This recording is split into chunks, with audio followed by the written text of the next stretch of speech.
जमीन पण घ्यायची, मशिनरी पण. मागासवर्गीय असेल तर आपल्याला बघा 40% notice already delivered to other parties. नाही ठीक आहे ना, होऊन जाईल, होऊन जाईल, होऊन जाईल. पीएलसी मध्ये बुधवार आहे. कुछ करंट लोग है ना, ज़्यादा से ज़्यादा पॉलिटिशियन अच्छी अच्छी चीज़ होंगी, पॉजिटिव अप्रोच करें. सबसे बड़ा कारण ही सारे इस तरह के उनका सारा कारण ही उन्होंने इसको प्रॉपर तरीके से ये पूरा लॉ का वायलेशन ही कमिश्नर कमीशन किया. महाराष्ट्रातील सहकारी सूतगिरणी संचालकांनी जवळपास 12,000 कोटीचा घोटाळा केला आहे आणि याची चौकशी व्हावी यासाठी मुंबई उच्च न्यायालयाच्या नागपूर खंडपीठामध्ये एक याचिका टाकण्यात आली. आपल्यासोबत याचिकाकर्ता लक्ष्मीनारायण कौशिक, आपण त्यांना विचारू की त्यांची नेमकी याचिका काय आहे आणि या याचिकेमध्ये त्यांनी नेमकी काय मागणी केली आहे.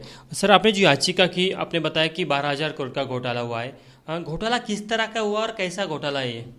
सर, इसमें 3 तरह की अमाउंट इन्वॉल्व है. एक सरकारी पैसा है, दूसरा प्राइवेट और सहकारी बैंकों का पैसा है, और तीसरा जो है क्रेडिटर्स का पैसा है. इसमें करीब करीब 4,500 करोड़ जो है सरकार का पैसा है, जो कि सरकार को रिकवर कर लेना चाहिए था, लेकिन सरकार ने रिकवर नहीं किया है. और जो बैंकों का पैसा है, बैंकों का भी पैसा अभी वापस नहीं गया है. और जो प्राइवेट प्लेयर्स हैं, जो कॉटन सप्लाई करते हैं, जो स्पेयर पार्ट सप्लाई करते हैं, जो नॉर्मल क्रेडिटर्स होते हैं, आम आदमी होता है, उनका भी 2,000 से 3,000 करोड़ रुपया इन सभी सहकारी सूतगिरनियों अगर टोटल करके देखते हैं तो इतना पैसा बनता है. उससे टोटल मिला के मोटा मोटा 10 से 12,000 करोड़ रुपये का घोटाला सामने आता है. इसके अलावा हर साल सरकार जो है करीब 1,500 से 2,000 करोड़ रुपए की सब्सिडी देती है, पावर सब्सिडी और अदर सब्सिडी सहकारी सूतगिरनियों को. वो टोटल मिला के अगर आप देखें तो 2,000 करोड़ रुपया एक साल का, और अगर पिछले 50 या 60 साल का देखें तो अब कितना बड़ा घोटाला हो जाता है, आप समझ सकते हैं उसको. आपने कहा कि सरकार ने इन लोगों को 4,500 करोड़ रुपए दिया सूतगिर लगाने के लिए. एक्चुअली सरकार जो पैसे देती थी, इन लोगों को क्या करना था उस पैसों में? इसमें देखिए, पहली बात है मैं 4,500 करोड़ का ब्रेकअप बता देता हूँ. 4,500 करोड़ में 3 हिस्से हैं. एक है इक्विटी का, रिडीमेबल इक्विटी शेयर बोलते हैं उसको. वो करीब करीब 1,800 करोड़ रुपए है, क्योंकि वो टाइम पे नहीं किया गया है. उस पर इंटरेस्ट और उसका वो लगा के अभी 3,500 करोड़ के आसपास हो गया है. दूसरा, सरकार ने रिवैम्प करने की लोन देती है सरकार. वो लोन अप्रोक्सीमेटली 1,800 से 2,000 करोड़ रुपए के वो लोन है. तो कुल मिला के अगर ये देखोगे तो मोटा मोटा 5,000 करोड़ रुपए का, 4,500 करोड़ रुपए का हिसाब किताब बनता है. अभी जो ये पैसा सरकार देती है सहकारी सूतगिरनी बनाने के लिए, जो उसका मुख्य उद्देश्य होता है सहकारी सूतगिरनी का, वो होता है कि भाई आप कपास किसान से खरीद के उसको कपास को उसे बीज से अलग करके जिनिंग करवा, खुद अपने यहाँ पे जिनिंग करके और उसकी स्पिनिंग करके धागा बेचेंगे. इसका मकसद ये था कि उससे किसान को सही मूल्य मिल सके. लेकिन आज की स्थिति ये, वास्तु स्थिति ये है कि कोई भी कोऑपरेटिव मिल आज डायरेक्टली किसान से कपास नहीं खरीद रही है. तो जो बेसिक मोटिव था, जो उद्देश्य था सहकारी सूतगिरनी का या सहकारी मूवमेंट का, वो ख़त्म हो चुका है. अभी सहकारी सूतगिरनियाँ बाहर से कपास खरीदती हैं, रॉ मटेरियल खरीदती हैं, और मोस्टली सहकारी सूतगिरनियाँ प्राइवेट लोगों के हाथों में हैं. उसकी भी कंप्लेंट हमारी एनजीओ ने एक बार नहीं कई बार की है. उसकी इन्वेस्टिगेशन भी कमिश्नर ऑफिस ने की है, और उसमें पाया गया है कि बहुत सारी सहकारी सूतगिरनियाँ जो हैं वो गलत काम कर रही हैं. पिछले 30-40 साल से महाराष्ट्र में ये सब घोटाला हो रहा था. क्या लगता है अभी तक सरकार ने किसी पे कार्रवाई नहीं की? कौन जिम्मेदार है इसको? इसमें सर 2 चीज़ें हैं. एक तो ये है कि जो भी रिडीमेबल इक्विटी कैपिटल सरकार सहकारी सूतगिरनियों को देती है, उसमें कानून है कि वो 5 साल के बाद हर साल 1/15 ऑफ द अमाउंट, जितना भी पैसा दिया गया है, वो सरकार के पास वापस आना चाहिए. उसके हिसाब से 15 साल में पूरा रिडीमेबल इक्विटी सरकार के पास वापस आ जानी चाहिए थी. अभी कुल मिला के पिछले 62-63 साल में जितना भी इक्विटी सरकार ने दिया है, उसका 3% हिस्सा ही सरकार को वापस मिला. 97% हिस्सा अभी मिला नहीं है. उसमें गिने चुने 2 या 3 सहकारी सूतगिरनियाँ जिन्होंने अपना पूरा पैसा वापस किया है. बाकी सभी लोग, किसी की सहकारी सूतगिरनी 20 साल पुरानी है, किसी की 30 साल पुरानी है, किसी की 50 साल पुरानी है.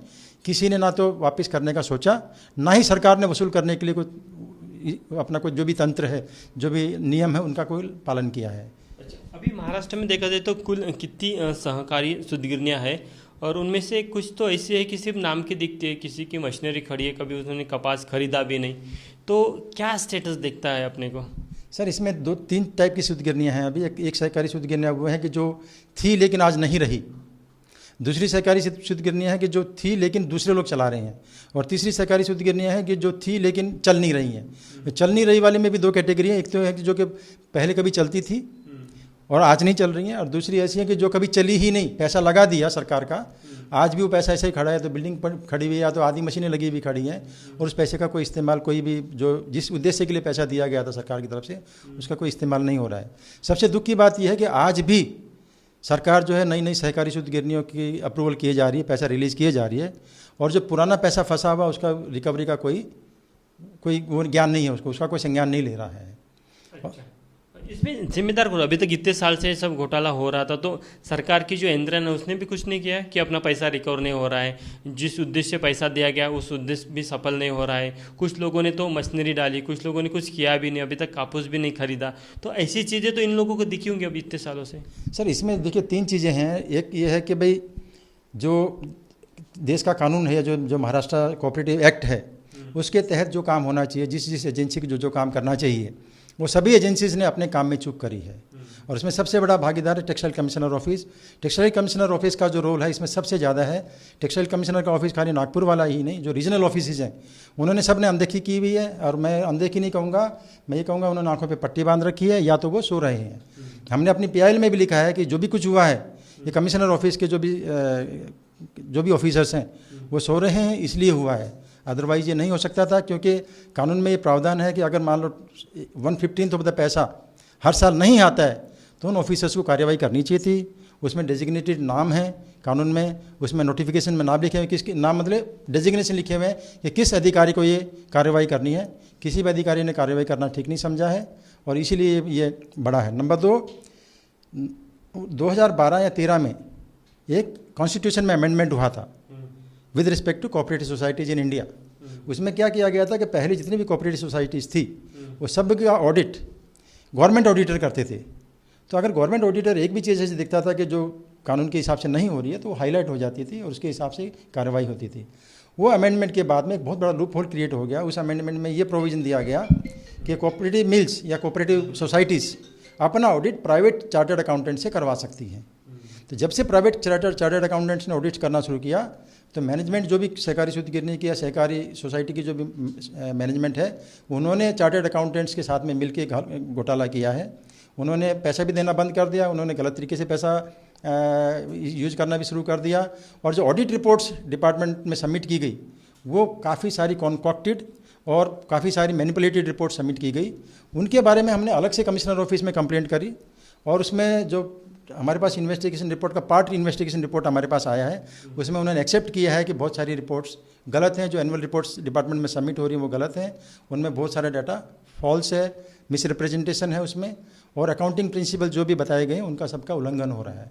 अभी अपने जो PIL रैली है उसमें फिर अभी क्या मांग है आपकी?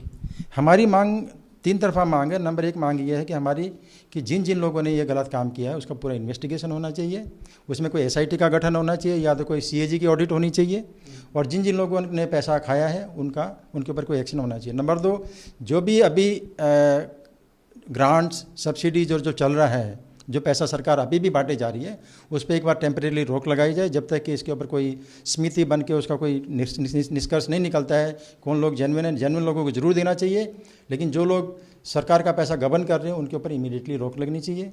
और तीसरा हमने ये कहा है कि भाई इसको हमेशा के लिए ठीक करने के लिए कोई ना कोई कठोर और पुख्ता मतलब कार्रवाई होनी चाहिए, क्योंकि अदरवाइज तो ये ऐसे ही चलता रहेगा और पब्लिक का पैसा ऐसे ही खराब होता रहेगा। ऐसा तो नहीं कि ये जो सहकारी सूद गिरनियाँ ज़्यादातर राजनीति से जुड़े हुए लोगों की है, इसलिए आज तक इन पर कार्रवाई नहीं? क्या सामने आया आपके रिसर्च में? हमारी रिसर्च में ये सामने आया कि करीब 95% सहकारी सूद गिरनियों में कोई ना कोई पॉलिटिकल आदमी कहीं ना कहीं संबंधित है। हम ये नहीं कहेंगे कि उनके बोर्ड के ऊपर अवेलेबल है, लेकिन वो कोई फाउंडर चेयरमैन या कोई न कोई किसी न किसी पोजीशन पे अटैच्ड है। और इसीलिए जब भी कोई कंप्लेंट जाती है कमिश्नर ऑफिस में, कमिश्नर ऑफिस को फ़ोन आ जाता है और कमिश्नर ऑफिस उस इंक्वायरी को वहीं के वहीं पेंडिंग कर देता है। रादर जो कंप्लेंट करता है, कंप्लेनेंट को हैरेस करने के बहुत सारे तरीके अपनाए जाते हैं कमिश्नर ऑफिस के द्वारा, और कमिश्नर ऑफिस ये इंश्योर करता है कि वो कंप्लेंट आगे ना बढ़े। आपण बघू शकतो की मागच्या अनेक वर्षापासून महाराष्ट्रातल्या सहकारी सूतगिरणी क्षेत्रामध्ये हा संपूर्ण घोटाळा झालेला आहे. खरं तर राज्य सरकार आतापर्यंत डोळ्यावर पट्टी बांधून होतं किंवा ज्या संबंधित यंत्रणांना याची चौकशी करायला पाहिजे होती त्यांनी केली नाही. त्यामुळे कुठेतरी आता या सर्व विषयाला घेऊन एक जनहित याचिका टाकलेली आहे आणि त्यामुळे आता न्यायालयाने या सर्व संबंधित संस्थांना किंवा या संबंधित असणाऱ्या ज्या पार्ट्या आहेत त्यांना नोटीस इश्यू केलेली आहे आणि 4 आठवड्यामध्ये उत्तर द्यायला सांगितलं आहे. कॅमेरामॅन व्यंकटेश नायडूसह तुषार कोहळे, ABP माझा, नागपुर. इसमें देखा गया कि ICAI की भी काफ़ी संदेहास्पद भूमिका रही है. इसमें कैसे है कि देखिए, जब से प्राइवेट चार्टर्ड अकाउंटेंट्स को सरकार ने अलाउ किया है ऑडिट करना, तब से ही मैक्सिमम घोटाले हुए हैं. तब से ही सारी सहकारी सूतगिरनियों का जो लॉस है, ऑलमोस्ट सभी सहकारी सूतगिरनियाँ नेट लॉस में जा रही हैं. वो बुक सारी कॉन्कॉक्टेड बुक्स होती हैं. कुछ एक ऐसे चार्टर्ड अकाउंटेंट्स को हमने आइडेंटिफाई करके हमने ICAI में कंप्लेंट किया कि ये लोग गलत काम कर रहे हैं. वहाँ की डिसिप्लिनरी कमेटी ने उसका संज्ञान लिया, लेकिन 2-2, 3-3 साल हो गए, उसका कोई प्रोग्रेस रिपोर्ट नहीं है. ICAI उसके ऊपर चुप बैठी हुई है और चार्टर्ड अकाउंटेंट जो गलत काम करते हैं उनको बचा रही है. और ये अगर ICAI अगर स्ट्रिक्टली डिसिप्लिनरी एक्शन लेती तो ये जो भी गलत काम हो रहा है ये बहुत पहले बंद हो चुका होता.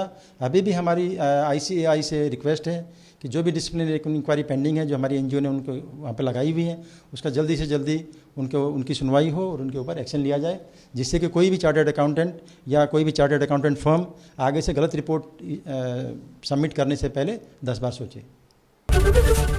ABP माझा, उघडा डोळे बघा नीट.